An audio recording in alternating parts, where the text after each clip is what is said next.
Hello, everybody, and welcome into a new edition of the Patriots Beat podcast here on the CLNS Media Podcast Network. And for those of you watching on YouTube, I'm Patriots Press Pass. I'm Evan Lazar, joined as always by Alex Barth. And today we are going to preview the Patriots and the Titans on Sunday. We're also going to talk a little bit, and we hope that all of you had a good Turkey Day and a good Thanksgiving on Thursday, about some of the games we saw yesterday, mainly the Bills, and news just trickled down that Tre'Davious White did in fact tear his ACL in that game for Buffalo and is now out for the season. So that's a big bit of news there in terms of the AFC East and how this will all shake out.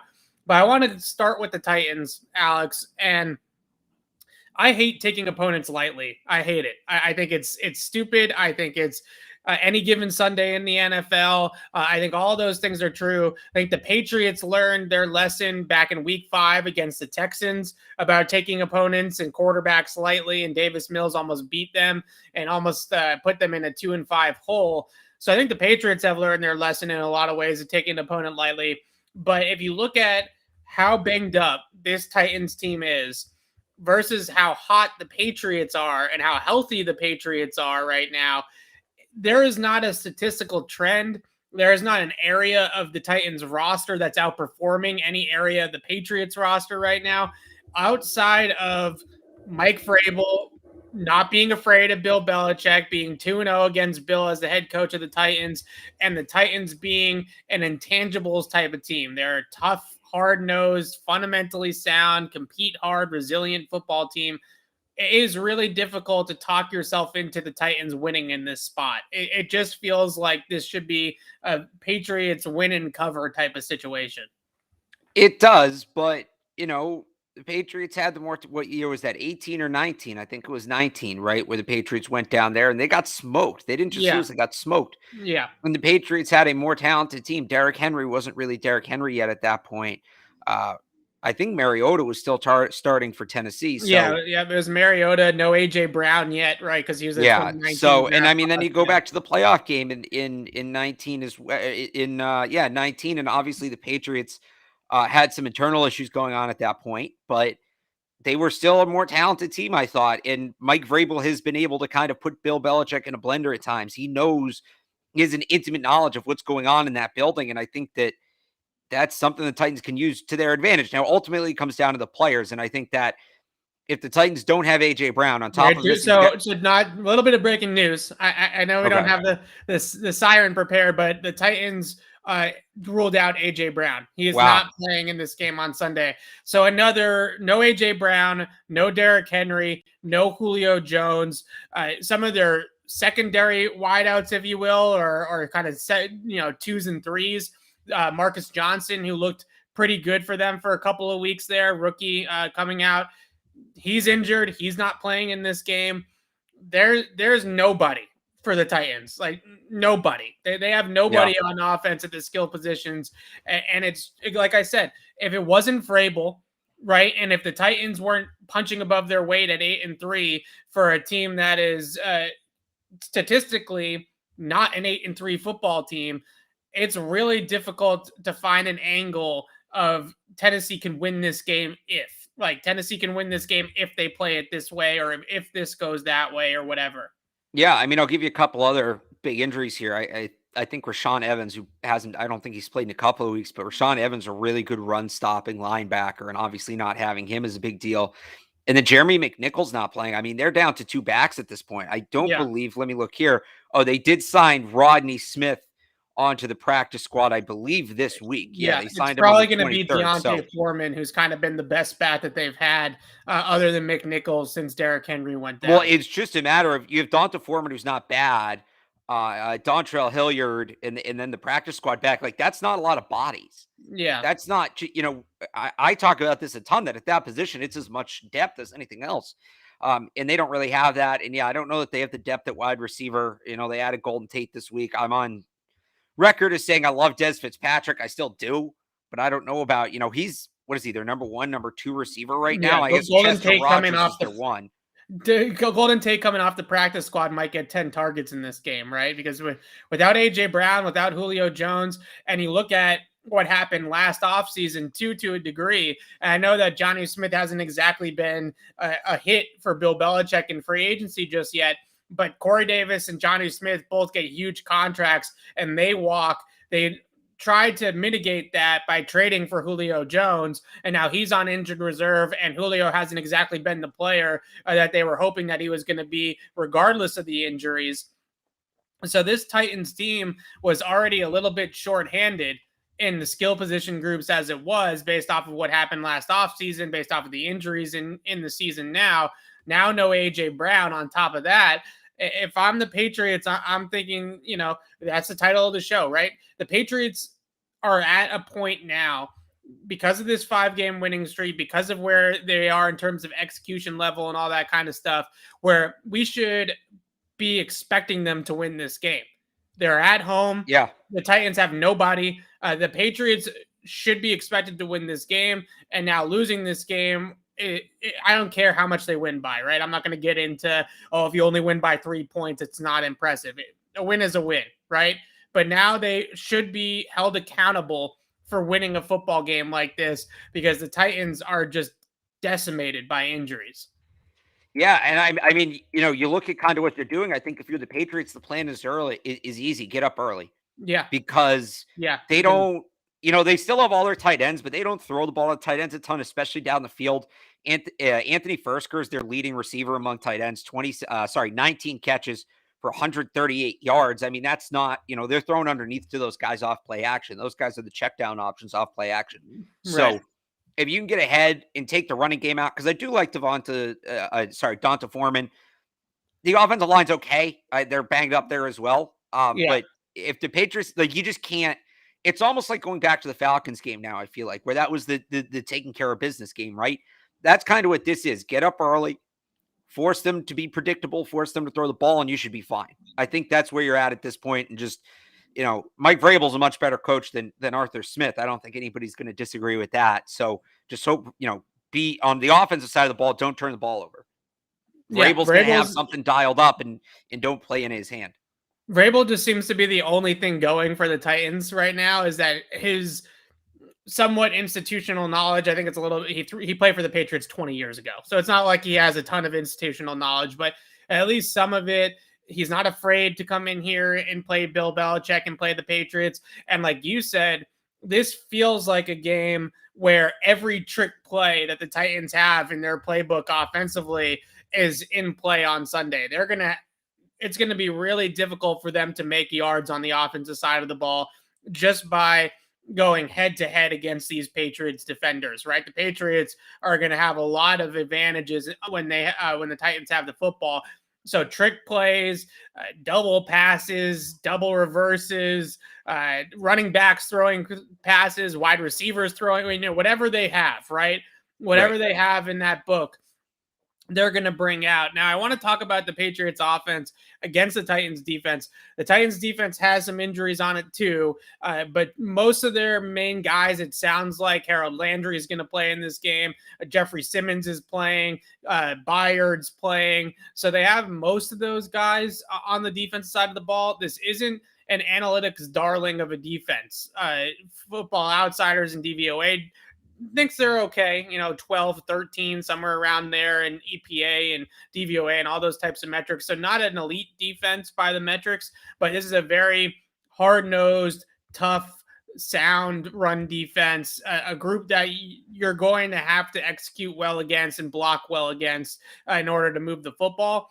Stylistically, big picture wise, feels like a little bit like the Cleveland game. You mentioned the Falcons game to a degree too, but Cleveland, they threw early to get up, right? Because they knew that if Baker Mayfield had to play from behind without play action and without the running game, because the Patriots were up by 2 touchdowns, that was going to favor them. So this feels like a game early on where you try to go pedal to the metal offensively and you try to build a 10-point lead and force Ryan Tannehill without anyone to throw to in a traditional drop back passing setting, come back and beat you. And that's probably a long shot for the Titans in this game. So I kind of feel like the only way the Titans win is if it's a rock fight, right? If it's 17-13. So if the Patriots can get to 24 points early, this game's going to be absolutely over by halftime. And the way you do that is not turning the ball over, Yeah. because that's, you mentioned the Titans aren't exactly analytics darlings, but they're they've still been good this year. I'm just pulling up the numbers here. I mean, they're a decent scoring defense. They allow a ton of yards, but they're a decent scoring defense. They think you just can't give them extra opportunities. You can't turn the ball over, because that's how they've been stopping teams. They haven't been stopping teams by forcing them to punt. They've been stopping them by forcing turnovers. So if you're the Patriots, just take care of the football and you should be okay. You should be able to put points on the board, and it'll lead to obviously what you were talking about. Yeah, it just get up, get early, get a lead early.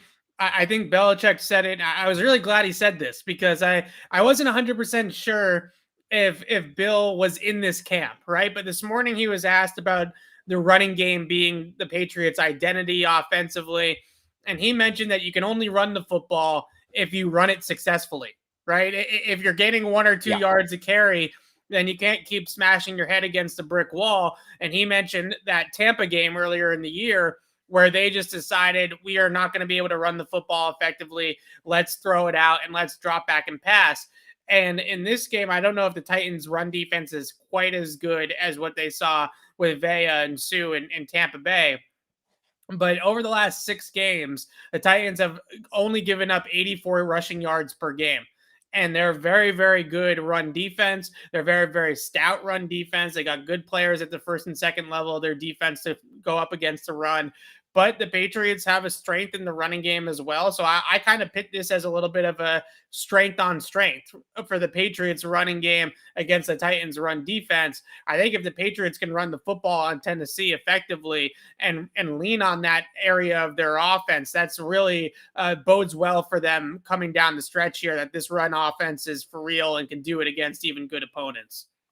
Yeah, I mean, I would say the one you kind of mentioned a couple things there. The one player that worries me on the Titans defense, I'm actually not worried about Byard. I mean, he's a good player, don't get me wrong, but the Patriots have generally, I think Bill kind of has a beat on what he does and kind of knows how to negate him.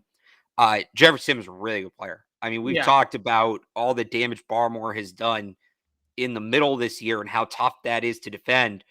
Jefferson Simmons is a similar player where he can wreck a game from the interior. Go back and watch. I don't know if you've watched this game, Evan, against the Rams, the Sunday night game, right, where the Titans went in there and blew them out. And, he's in there forcing interceptions, forcing pressure, all that. So that's the thing to me. If they can neutralize Jeffrey Simmons, I think they'll be okay, because we don't have to worry about Bud Dupree on one side. You can pay more attention to Harold Landry on the other. He'd be the other player that kind of concerns me, but he's banged up. He's been banged up this week. So I think it all starts with Simmons. I think if you neutralize Simmons, neutralizing Landry comes with that. And then I trust their ability to kind of just keep the ball away from Byard on the back end. Yeah, Simmons was a guy that I had circled as well. You got to know where 98 is. They usually line him up as a 3 technique, but he can play some different spots on the defensive line. But he's somebody that has the total package of explosiveness, vertical ability, right, to get off the ball and shoot gaps, and also get in the backfield as a pass rusher in a hurry, get off the line of scrimmage. But he's also got some really nice upper body strength as well. So if they want him to park in a gap, or if they want him to 2-gap against a run, he can do that too. So he's a really good player all around, but it's that get off and that explosiveness, the early penetration, and the pressure up the middle that makes you worried about a guy like Simmons. I do wonder early on in the game if maybe they try to trap him a little or something like that and use his aggressiveness against him, right? Make him think that he's unblocked coming through the line, and then you have Trent Brown or Shaq Mason clean his clock, right? And see how he does the rest of the game after that. Simmons is one of those players that when you look at pocket passers like Mac Jones, the edge rush, they can mitigate that with drops and with getting the football out quickly. Somebody like Harold Landry, you could scheme around, right? It's really difficult. You can scheme around it in terms of blocking, because you could get 2 bodies on Jeffrey Simmons because he's inside, but it's really difficult to scheme it around interior pressure or middle pressure. And if I know Mike Vrabel as he has in the past against the Patriots with Brady. And I think they're going to look at this from a Tennessee perspective and look at it basically like the Brady offense, and that Mac is just Brady, but younger, obviously not as good, but somebody that plays a similar style of football. And I think they're going to line up two guys in the A gaps. I think they're going to line up Jeffrey Simmons in the middle of the defense. And I think they're going to try to get that interior rush. They're going to try to generate pressure up the middle. And that's how they're going to try to disrupt this team. I remember in 18 when the Patriots played them, and probably a little bit in 19 as well. That was a big part of the game plan for Tennessee, was those double mug front, the A gap mug look, right? We have two stand-up linebackers in either A gap, then you have a nose tackle right in the middle there, and you have a kind of a three-man game inside there against the interior offensive line. And that gave the Patriots and Brady all sorts of fits back in 18 and a little bit in 19 as well. So that's going to be interesting how the Pats handle that, how they block Simmons, but also assuming that guys like Rashaan Evans, for example, can potentially play in this game. He's someone that can rush from on the line of scrimmage too. And maybe they bump Harold Landry inside a little bit also and stand him up over the guards or over the centers to try to get interior pressure as well. So that's going to be the game when the Patriots have the football, is can they block it up in the middle of the line there? Because guys, Trent and Isaiah Wynn, this is not their game, right? Like they got to survive, but this is not really their game. This is going to be on Karras, Andrews, and Mason against all the different looks that Vrabel throws at them in the middle of the defense. I want to talk about the running backs. Well, hang on, actually, real quick on Karras. And this is credit to you, because we've been asked a ton on the show why Karras is playing over Onwenu. Yeah. And you brought up 2 weeks ago, whenever it was, I don't know. Yeah. You brought up that the value in Karras is he's played center and he gives you that extra set of eyes, and he sees the game like a center. He can help communicate, which is especially valuable with the young quarterback. I don't remember when you said that, like 2 weeks ago, but anyway, Bill was asked about it today. He said that almost word for word, what your theory was. So, I mean, it was a good theory. I bought it at the time. But it just, people ask us all the time, so I feel like we should point it out. You can go back on the Patriots website, or actually I think it's on the CLNS channel, what Bill said this morning, but a really interesting answer about why Ted Karras is in the lineup. And I think that that's something that is especially relevant against the way the Titans will likely play the Patriots this week defensively.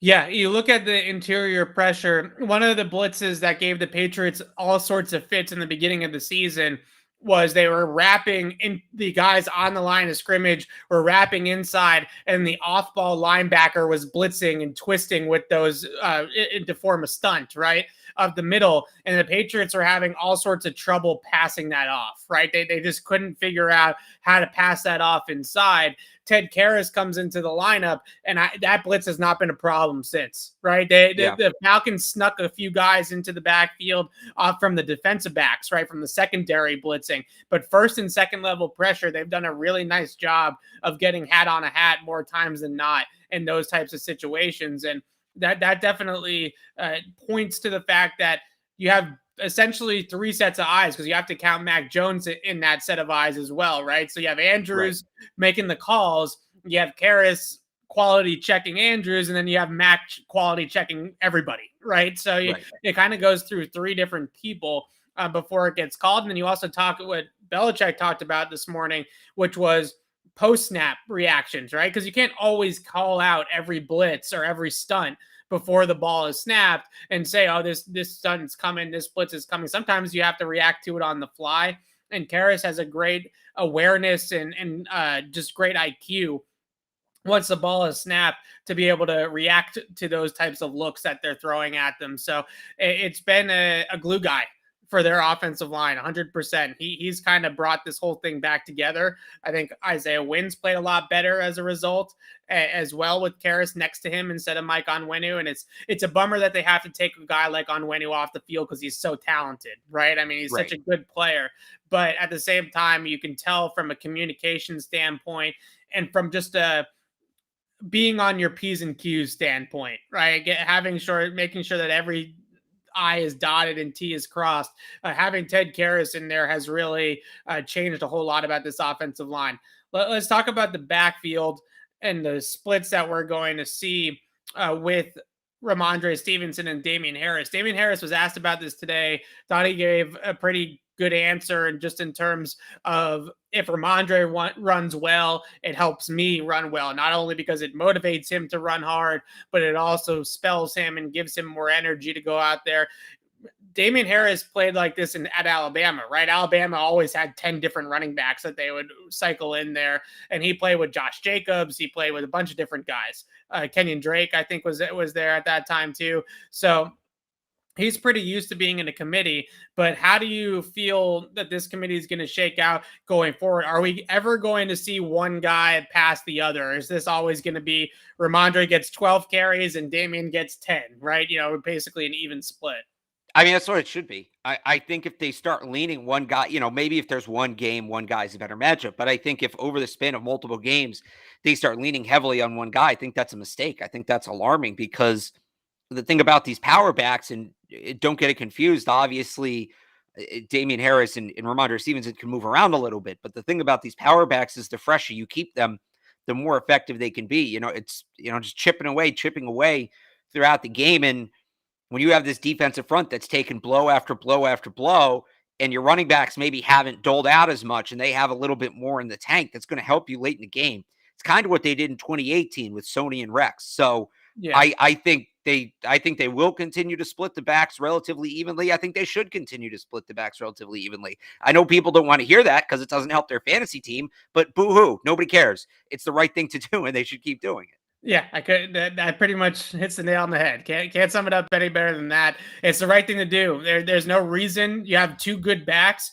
Is Ramandre Stevenson got a little bit more wiggle, a little bit more elusiveness, maybe a little bit more game-breaking ability than Damien Harris? I would say so, but there's no reason to put all that load on Ramandre Stevenson just because maybe he's a little bit more dynamic as a ball carrier than Damien Harris, who's a very good running back in his own right and somebody that can really get downhill and really be effective in this scheme. I want to wrap it up on the offensive side of the ball, go back to Mac Jones for a second here. And I've seen in the chat, a couple of people said it in my Twitter mentions when I dropped my preview for this game, that the Patriots should try to run the football against the Titans defense. And I think running the football early is a mistake. I really do. I think this Titans defense, if they got one thing really going for them, it's that they are a physical, stout group. If you go up there and you try to run the football 60% of the time, or that's your goal is to really dominate in the run game, I think it's going to be a low-scoring game if you're going to do that, and I think it's going to be difficult to move the football. If you look at what they've given up over the last couple of weeks, take the Texans game out of it, because Houston is on offense. They're garbage, and it's a totally different offense with Tyrod Taylor, right? I mean, it's just totally different.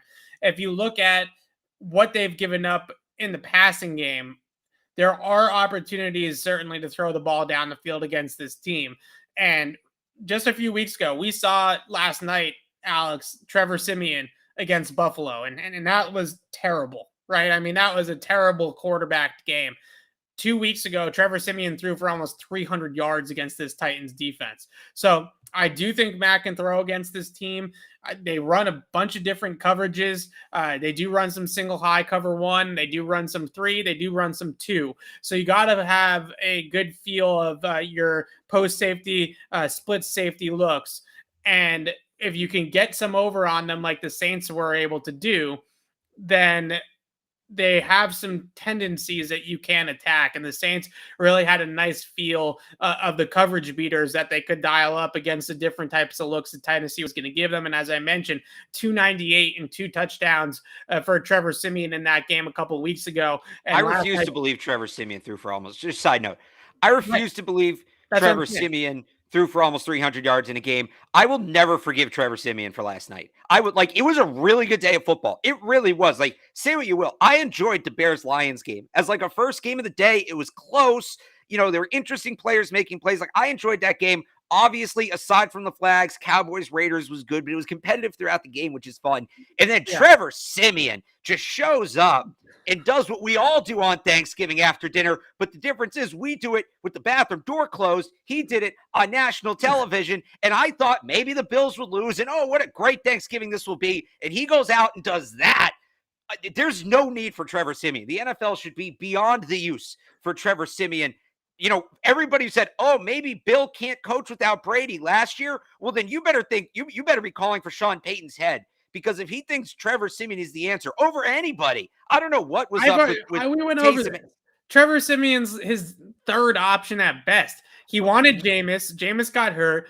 Taysom Hill's his guy. Taysom Hill's also hurt. He was in uniform last night. He clearly wasn't hurt that bad. He was their emergency backup. He had a foot thing going on. All right, well, that was an emergency. At halftime, that was clearly an emergency, because that was a disaster. That was a certified disaster, the way Trevor Siemian was playing quarterback last night. I mean, it was gross. Get Drew Brees out of the booth at that point. They should have signed Cam when they had a chance. The fact that Sean Payton thought it was okay to put that guy in at quarterback in a meaning National Football League game, and I like Sean Payton. I do. I actually always thought he was a good coach. I may have to reevaluate that. He's a great offensive coach. And as I said, Trevor Siemian, 298 and 2 touchdowns against this Titans defense a couple of weeks ago. And then the Titans run defense, been one of the best run defenses in the league for about 6 weeks now. So I want Mac to cook. I think he should throw the football. I'm not saying that he has to drop back and pass 50 times, right? The idea is to be efficient in the passing game early so you can build a 10, 15, 14-point lead and then run the football, right? Then you close out the game with the backs. But when you start early and you start fast with the passing game, taking some of the things that the Saints did in that game a couple weeks ago without Alvin Kamara, obviously no Michael Thomas for New Orleans right now either. So they've down a few guys and they still were able to move the ball through the air. So that's what I would look for. Sean Payton's a good offensive coach, Alex. I know that Trevor Siemian played like butthole last night, and it was frustrating as a Patriots fan, because the Bills did cough it up twice. I mean, I'm exaggerating a little bit for effect there. Yeah, but Sean Payton's a good offensive coach. So if you're going to borrow something from an offensive coach, I'd much rather look at what Sean Payton did than, let's say, what David Culley did last week with the Texans. Then let's take a page out of New Orleans' book instead. Okay, I think that's a better idea. And again, we talked about it earlier. Building a lead is the key in this game. Putting the Titans in a huge hole, forcing Ryan Tannehill to climb out of it with the skill players that he currently has at his disposal. You do that by throwing the football. You do that by throwing the football and getting up early with the passing game, and they can close it out in the second half with the running game. Let's turn over to the defensive side of the ball, for the Patriots. No A.J. Brown. We've said that a few times, but it bears repeating. No A.J. Brown for the Titans. No Julio Jones for the Titans. No Derrick Henry for the Titans. Now, looking at some of the past matchups the Patriots have had, it's funny how this is sort of taken on this life of its own here this season, Alex, of the Patriots facing this LaFleur, Shanahan, McVay style offense almost every week. Right? They got it last week against Atlanta with Arthur Smith, who's the Titans' old offensive coordinator. They got it the week before with Cleveland. They got it with Carolina to a degree. They got it with the Jets at the beginning of the winning streak. It's funny how all these teams are running this system. The Patriots seem to have a great feel for stopping it now. Right, they've shut down outside zone. They shut down play action. So more of the same, right? Run the exact same game plan out there that you had last week, because this is a very, very similar schematic offense as what Arthur Smith is running in Atlanta. Yeah, and I think given everything, the option at his disposal, Matt Ryan's a better quarterback than Ryan Tannehill, but he doesn't have a Kyle Pitts. So, or Tannehill doesn't have a Kyle Pitts. So I think it's a situation where if you can get to I wouldn't mind if they were a little more blitz heavy in this game. They don't need to be the 2018 Patriots sending it every other play, but like I said, I think the quickest way for the Patriots to make this a game offensively is to turn the ball over and get in trouble that way. I think the flip side of that is if you're the defense and you want to put this away quickly, force turnovers, and Ryan Tannehill just doesn't handle pressure well. He really doesn't. So who are you worried about on the back end? Again, there's no Kyle Pitts here. So, who are you worried about on the back end that's going to kill you? I'm not saying zero blitz every play, but this is a week I wonder if the Patriots it took them, almost 3 quarters before Matt Ryan fully cracked last week. And it's not that he was playing great, but He was picking up yards here and there, and he wasn't turning the ball over. That was the big thing. He wasn't turning the ball over. And it took them until 5 minutes to go in the third quarter when they got that first pick. And then obviously the floodgates opened. But I wonder if they try to speed up the process a little bit more this week and maybe just bring a little bit more pressure and try to see if they can bait Tannehill into some interceptions early on. Yeah, it's funny because you look at the splits. Ryan Tannehill has one of the biggest discrepancies of efficiency off of play action versus not play action, right? His play action yards per attempt is 9.7. Without play action, he's at 6.4 yards per attempt. So he turns into a short, inefficient, lacking of explosiveness or creativity of any kind type of passer when you take play action out of the equation. If you just turn him into a traditional drop back passer, and when they don't run the ball effectively and they don't sequence it together effectively on first and second down, you will turn this in to Ryan Tannehill in the shotgun with 3 receivers to one side and 1 receiver to the other side, and it becomes a spread passing game, just like with Baker in Cleveland and just like with Matt Ryan to a degree as well last week. And he's been terrible all year long off of just traditional dropbacks. No play action, no smoke and mirrors, no misdirection or any sort of trick for the defense, and just trying to go toe to toe. You also throw into that no AJ Brown, no Julio. There's nobody even to throw to. So this should really be a game where the Patriots, again, if you can stop on first down, that run play action sequencing, like they've done a really good job of so far this year, then I have no idea what the Titans think they're going to be able to do to move the ball. Trick plays, I suppose, is probably going to be in, like we said earlier, double passes, receivers throwing balls, throwing back to Ryan Tannehill, whatever they can come up with in terms of trick plays is probably going to be the answer. And like you said, don't give them short fields. Don't play good sound in the kicking game. Don't give them big returns to shorten the field, or don't turn over the ball offensively to shorten the field. And just force Tannehill to beat you in a spread game and out of the gun. And this is going to be a blowout. Now, you look at this offensive line from Tennessee. Everybody talks about Derrick Henry, right? In the absence of Henry, and he's an offensive line neutralizer, right? He can run pretty much against behind any offensive line. This Titans offensive line has not been as good as it's been in years past. They've been a little bit banged up. Taylor Lewan hasn't played every single game this year. Their left tackle is a very, very good player, but they have given up the most sacks in the league. They're one of the worst pass protection lines in all of football. I know that the Patriots are going to line Matt Judon up over David Quisenberry, the right tackle, and he's someone that's given up 7 sacks already this year.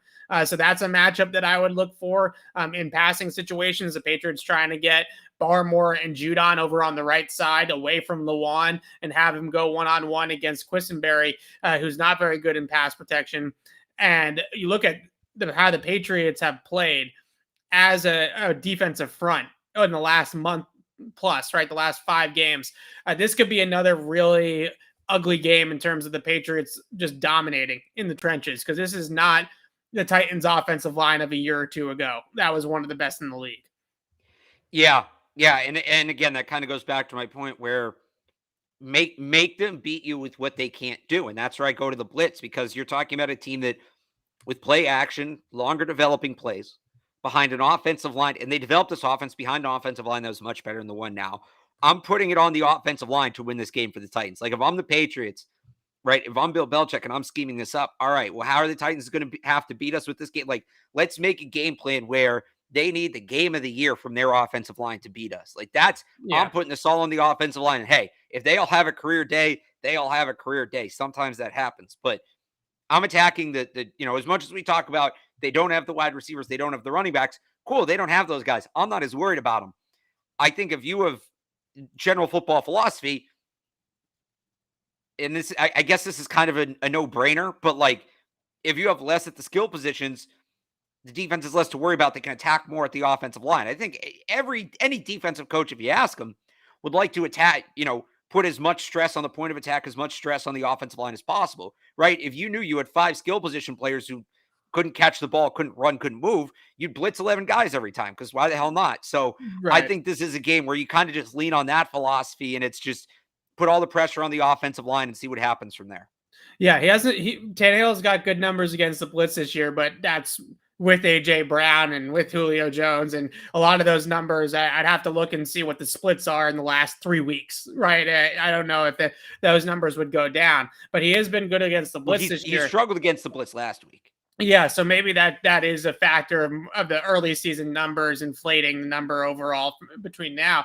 But where he's really struggled, just reading off here, the under pressure numbers in general, 5.3 yards per attempt. He's been sacked 31 times this year. 31. I mean, that's a huge number for a team that's trying not only to have a good offensive line and play well up front, but their scheme with the bootleg actions and the moving pockets is designed to not give up a ton of sacks, right? I mean, this is not a scheme that usually lends itself to 31 sacks through 10 or 11 games, whatever it is the Titans have played so far. So you look at his numbers against the blitz, 8.8 yards per attempt against the blitz, but only 5.3 under pressure. So that tells you that teams are pressuring him without blitzing. Now, that could mean it could be some simulated pressure, right? Where they put 5 guys up on the line of scrimmage, or they blitz somebody from another spot, but they only end up sending 4, right? And you kind of muddy it up that way and confuse the offensive line that way. But this Titans offensive line, Tannehill under pressure, as you mentioned, not been the same group that it's been in the past. Probably an indictment on their receiving group as well, and the fact that they don't have as much of their firepower as they did a year ago. I think it was really the Titans have squeaked away. They're 8-3 and they've survived without it. But some of the moves that they made in the offseason are now kind of coming back to haunt them, I would say, a little bit in terms of where they invested their money. They allowed Corey Davis and Jonnu Smith to walk. They signed Bud Dupree to a pretty good contract to come in and add to the pass rush. It hasn't really necessarily worked. Right. Jack Conklin was another player that they let walk recently on their offensive line. He's now in Cleveland. A lot of these moves that they've made over the last offseason or two have really come back to bite them now that they've had some injuries and stuff like that, and they don't have the depth, right, in terms of what they're able to do. A good point in the chat as well. Screens a big part of their offense, right? They're going to try to screen you a little bit, so you got to be ready. Maybe don't blitz too much. Maybe I'm overselling that.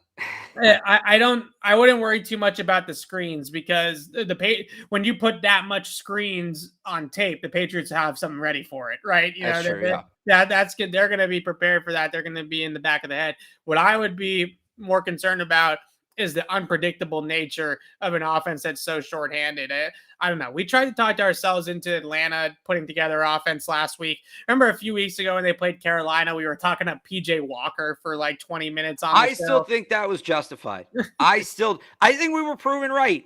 I mean, could he have been that much worse than Sam Darnold was in that game? Like, people were calling for Walker by the end of that game. All we said was you'd rather face Darnold than PJ Walker. I think we were right. Yeah, we've tried to hype up opponents. It's tough to hype up this Titans team right now with how little they have. So I'll give you this one. I think I sent this to you. There's this really interesting clip from Nick Saban earlier this week. And basically, for those who don't follow college football, Alabama's really good this year. As usual, they're in the college football playoff race. They only have one loss. It was early in the season. And basically, people are mad that Alabama's not beating teams by enough. They beat LSU, who's not very good this year. Although, side note, they might get Lincoln Riley, which Lincoln Riley recruiting in the SEC would be very interesting. But they only beat LSU by a couple points. They struggled with Arkansas early on in that game. They kind of pulled away late. And basically, fans are pissed. They're saying, how are you taking these opponents lightly? How are you barely, not blowing out these seemingly inferior teams? And Saban was on his weekly coaches show, and he got kind of mad. And he basically said, hey, look, these other teams, like, they have players who have families and friends, and they don't want to get embarrassed. And they know this is their biggest game of the year. And they, like, every time they play Alabama, they know they're on that national spotlight. You're going to get their absolute best. They may not look as good other weeks, but they know that's their chance. And I wouldn't be surprised if Bill Belichick shares the same sentiment. I know this isn't exactly where you were going, but I just found it very interesting because sometimes Saban will say stuff, and I wonder how much of it we can attribute to Belichick. And, like, Belichick after the Falcons game says, oh, they played competitively, or the Patriots getting ready to play the Jets early in the year. And he's like, the Jets are a good team. Yeah. I think that's what Belichick means when he says those things. And I think, that's how you kind of have to look at this where are the Titans the most dangerous in this game, right? To bring it back to this conversation, where are the Titans the most dangerous in this game? This is essentially a national TV game, right? It's a week 1:00 slate. There's not a ton of 1:00 games because you had 3 games on Thursday this week. So it's basically a national game. Everybody's counted them out. They're still the 1 seed, but the season's very quickly like slipping away from their fingers. The Colts got the win last week. That division's getting close. This is a pride game for them. Yeah. This is kind of like, if they lose this game, they're pretty much written off. Like, I don't know how many people will be into the Titans. I've been one of the biggest Titans people. They were my sleeper to get to the Super Bowl from the AFC. You might have been right if Derrick Henry stayed healthy.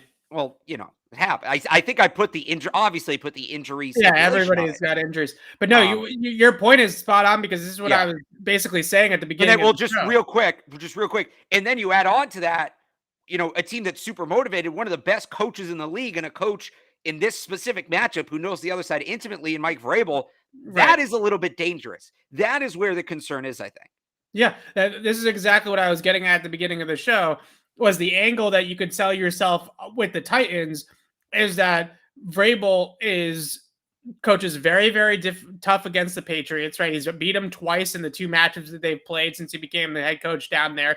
You mentioned the 18 game was a blowout down in Tennessee, the Titans beating the Patriots in that one.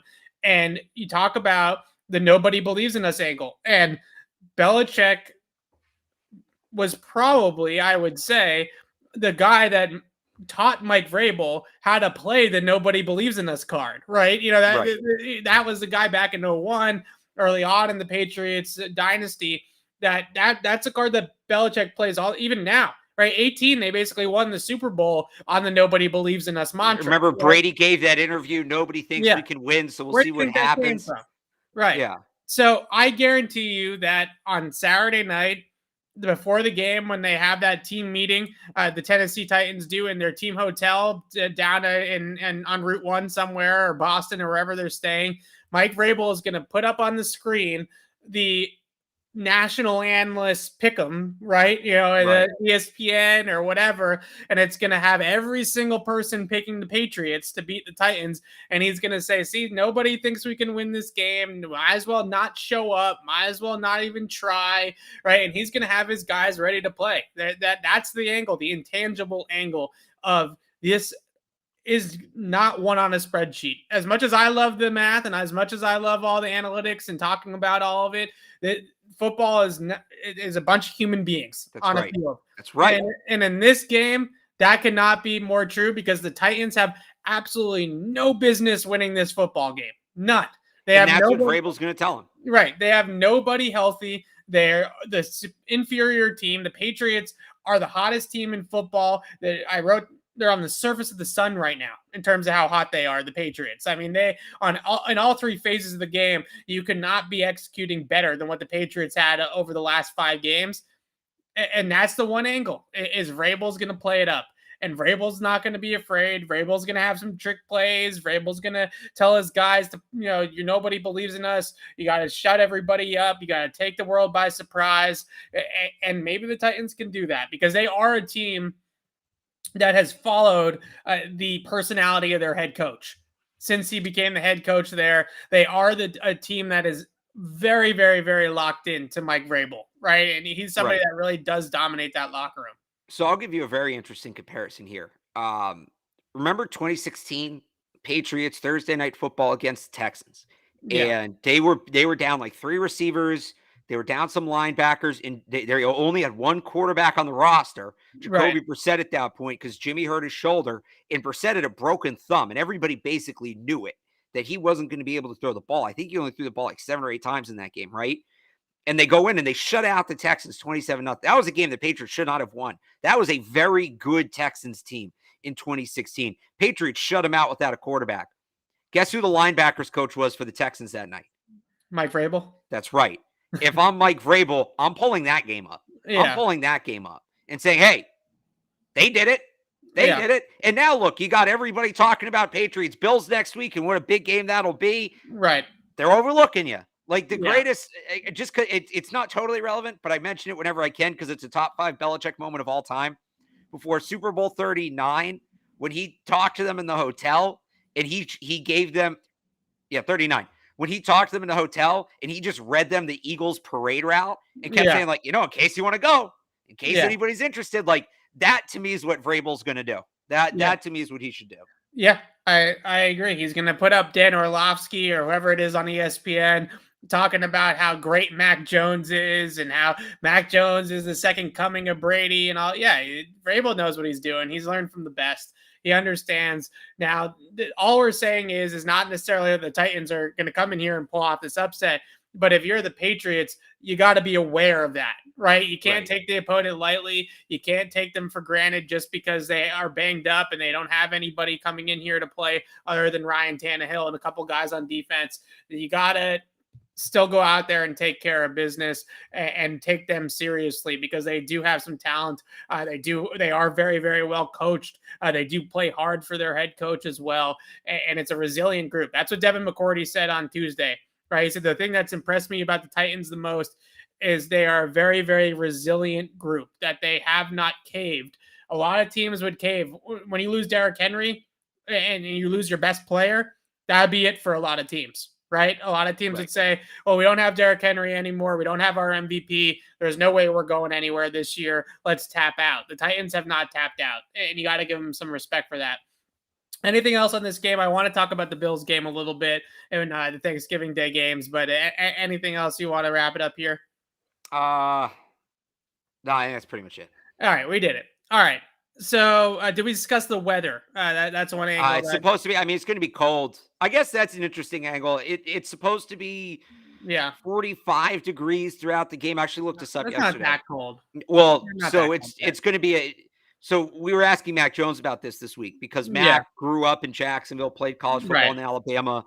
They don't play non-conference games north of, in the northern part of the country. So this is an interesting kind of, as we go here, Mac's never he claimed it was 38 at practice on Wednesday. And it looked like he was wearing the scuba suit. He claimed he's thrown a football in colder conditions. It's possible, but it's supposed to be clear and all that, but the cold, seeing how Mac reacts to cold is going to be interesting because he's never really dealt with it before. Then again, Brady came from Northern California, but he was at Michigan. So he's in Michigan. Brady definitely experienced it. But I think the one thing that you do see with Mac, and I'm not saying that I believe this, but the draft narrative obviously was about the arm strength, right? Was he going to have that zip on the football? Well, it's much harder to drive the football down the field in cold conditions. It's obviously, right? I mean, it's the same in any sports like baseball. When it gets cold out, it's harder to hit the ball out of the ballpark, right? It's the same thing with football. It's harder to throw the football in the cold and have that zip. So we're going to learn a lot about Mac Jones in terms of how he can play at the end of the season. Right. We know he's good in warm weather. We know he's good in fall weather as he's played well in this month. But as it gets into December and January, now they have this home game. They got Buffalo. They're in Buffalo, and that game, it might snow. Yeah, so Indy is a dome. So they don't have to worry about that. Yeah. Then they have Jacksonville at home. They do have Miami down in Miami. So that game is in the heat. But the Buffalo game, this game, that Jaguars game, which they'll probably win anyways just because it's the Jaguars. But you look at some of these games against the better teams like Buffalo and like Tennessee on Sunday, the weather could be a factor. Yeah. I just, it's going to be interesting to see how Mac handles that. But the other thing I would say, there's all this talk about Mac in the cold and maybe bigger picture. That's a big deal. But as it relates to this year's team, and we just talked about it earlier, we saw them do it in 2018. When it gets cold up here, it gets much easier to run the ball, especially when you have backs like Damien Harris or Ramandre Stevenson and how physically those guys run. So there's going to be some help as it gets colder, as Mac learns, where he's going to be able to lean on the running game a little bit more because they'll just be able to give the Patriots a little bit more. Yeah. All right. I don't want to quickly touch on this game last night for the Bills, who beat the doors off of the hospital Saints. That's what I called them because they pretty much had nobody also. But looking at Buffalo, there was a couple of things I thought were really interesting in that game. Obviously, Josh Allen turns it over twice more, even though he threw 4 touchdowns in the game. He also had 2 interceptions. But I look at this sort of the book on this Buffalo offense because I think it's going to be a really great matchup. I do. Between the Patriots defense and the Bills offense, and the Patriots offense against the Bills defense is good too. But looking at this from Allen's perspective in the Bills offense, Alex, the Bills are an 11 personnel team. They are a spread offense. They don't care about running the football. They're not good at running the football, and they're not going to try to run the football a ton against the Patriots in the two matchups coming up. But they will spread the field. And the Patriots over the last couple of weeks in this 5-game winning streak, and again on Sunday against Tennessee, have played a lot of teams that put a lot of beef on the field, right? They play with a lot of teams that like to run their offense out of 12 personnel, that want to run the football. They use play action a lot. That's not Buffalo. Buffalo is, we're going to flood the field with receivers. We're going to spread it out, and we're going to play you that way. So I'm interested to see how the Patriots handle a little bit of a different opponent than what they've beaten so far. I guess maybe you could say the Chargers are a little bit like Buffalo. That's kind of the way that the Chargers play as well. But the one thing that you can definitely take away from that game last night with the Saints, you cannot play man coverage against the Bills. You just can't. I looked at the numbers this morning. Josh Allen averaged 12.8 yards per attempt against man coverage last night. 12.8 against New Orleans.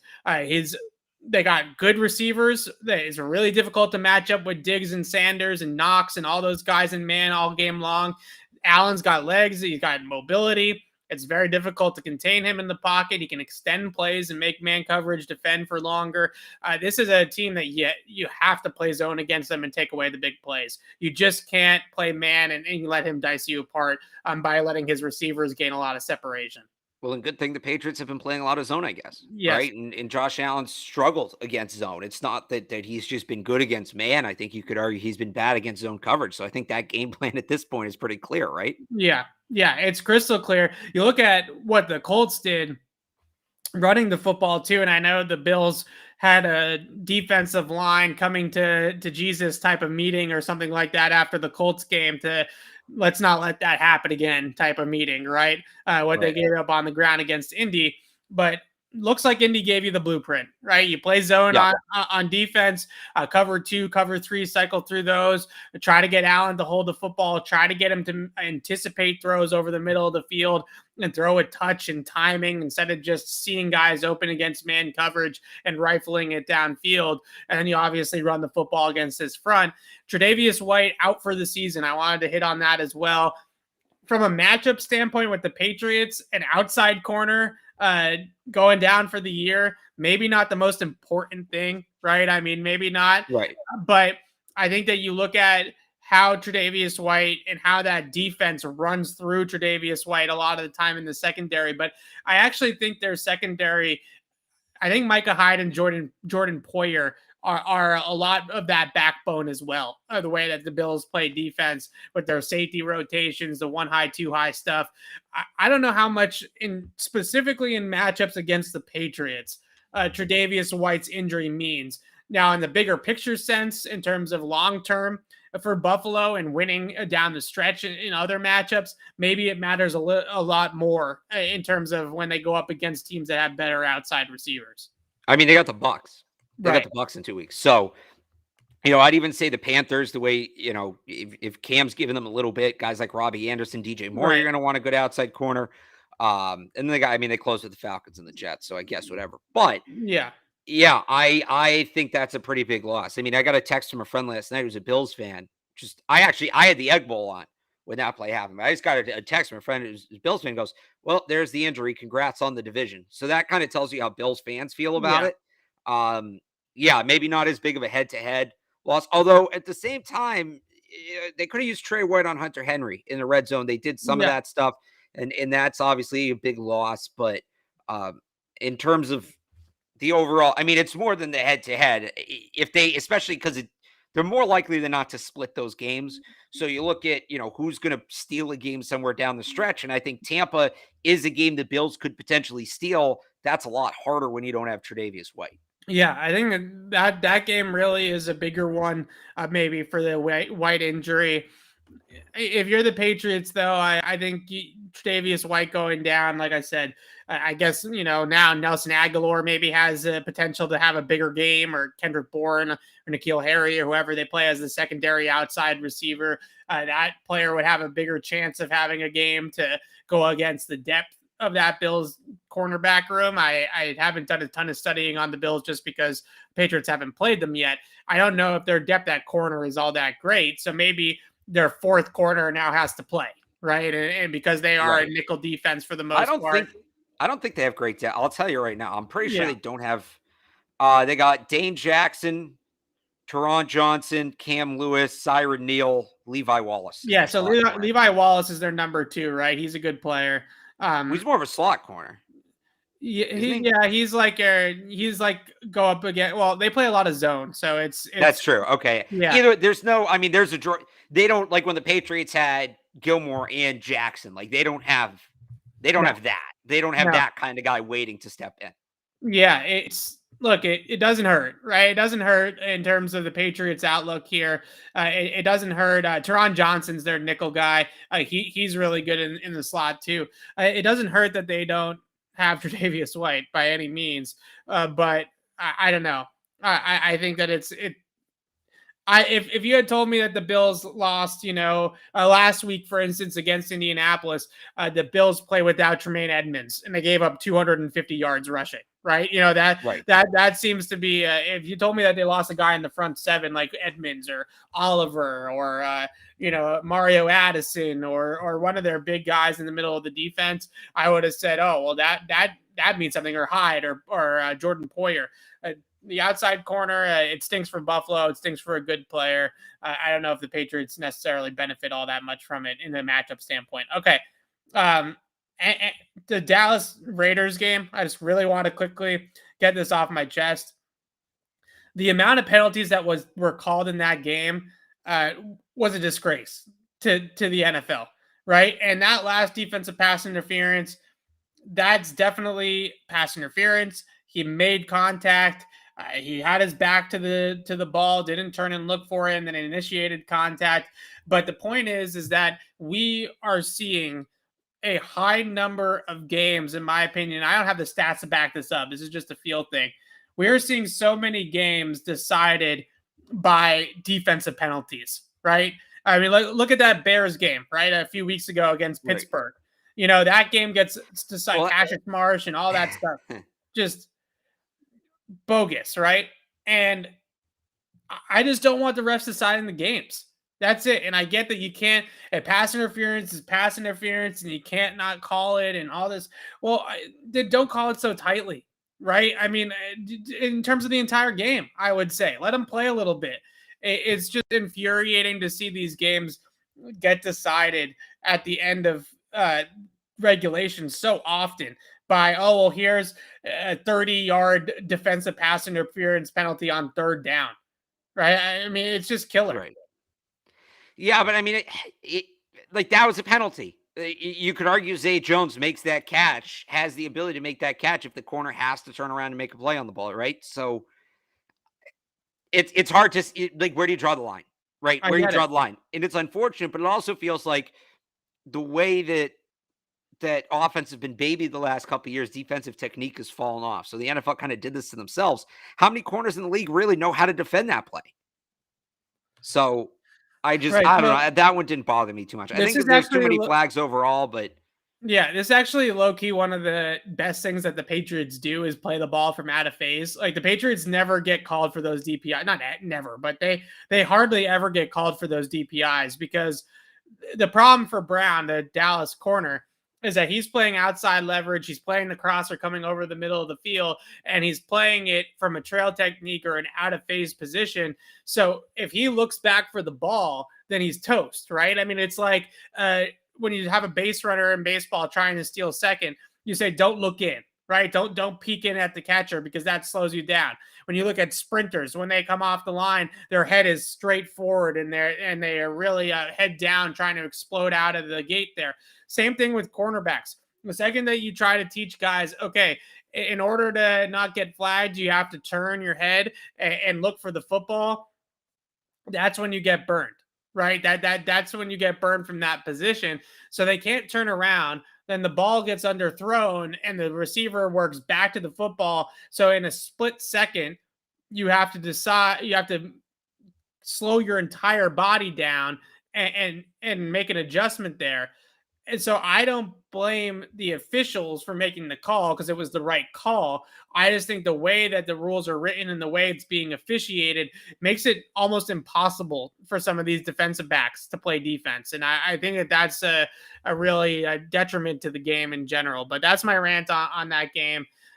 We preview Patriots Titans for the first 45 minutes or so. You want the injury report just came out. Okay, give me the injury report, then we'll wrap it up. Nobody ruled out for the Patriots. 4, 5, 6, 7, 10 players questionable, including Barmore and Brown. Yeah, there you go. Everybody practiced today. So everybody practiced. Nobody ruled out. You got to think that the Patriots are going to be extremely healthy. They're very healthy for this late in the season. I was going to say, for week 12, like, I always feel bad, when I write about the injury report, I do always feel bad to say, like, things are relatively good injury news for the Patriots, because you never want, guys are dealing with this and that, especially when there's head injuries in there.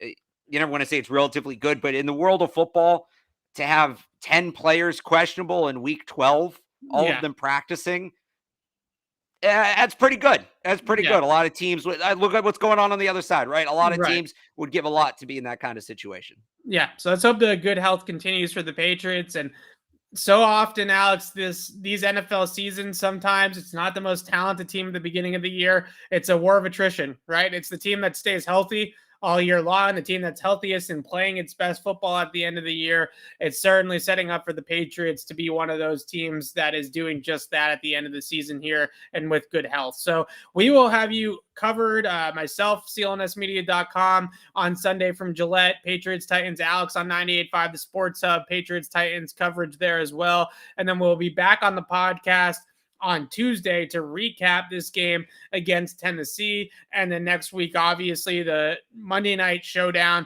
with the Buffalo Bills. We'll take a look at the Bills later on in the week as well. That's going to be a lot of fun, Alex. I know the Bills fans, they've been chirping basically since last year, right? They stopped 2 weeks ago, although I got some chirps last night. Very quiet. What are they? Gutless people, the Buffalo Bills fans. I had Bills fans calling me crying last Sunday after they lost. And now last night, all of a sudden, Josh Allen threw 4 touchdowns. That was a real nice screen touchdown he threw. Plus the other one at Dawson Knox where the corner fell over. Let's talk about the picks he threw. Let's talk about the picks he's been throwing. I'm ready for next week. I am so do you remember a couple years ago, the Lamar Jackson game? Do you remember that when I went to war with the Ravens fans? I remember. That's nothing compared to next week. I am ready to go to war with the entire city of Buffalo. Let's go. You put up a billboard on Route 1. You put up a billboard by where I grew up. Let's freaking go. Let's bring it. Bring it, Buffalo. Let's go. You don't want the war. I remember my first year going to Buffalo in 2018 for the game. I wasn't wearing any Patriots gear. I was covering the game. I was wearing nice clothes, dress clothes for the game to be in the press box. They somehow knew that I was a road team reporter. Oh, I told them. Just because I didn't look, they didn't recognize me or something, right?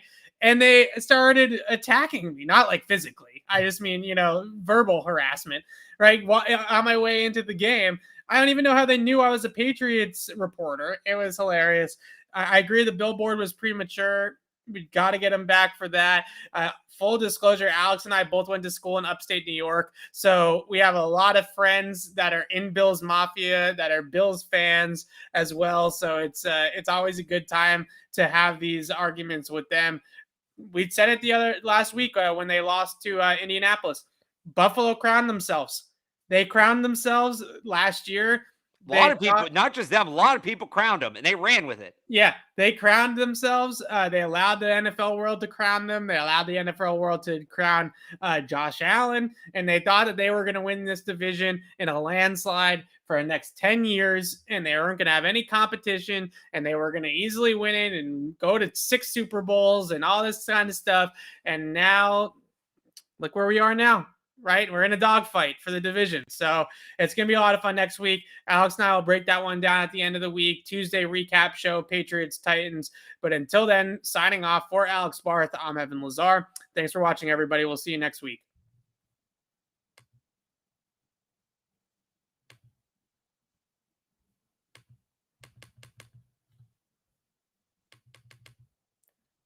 Can you not sign off?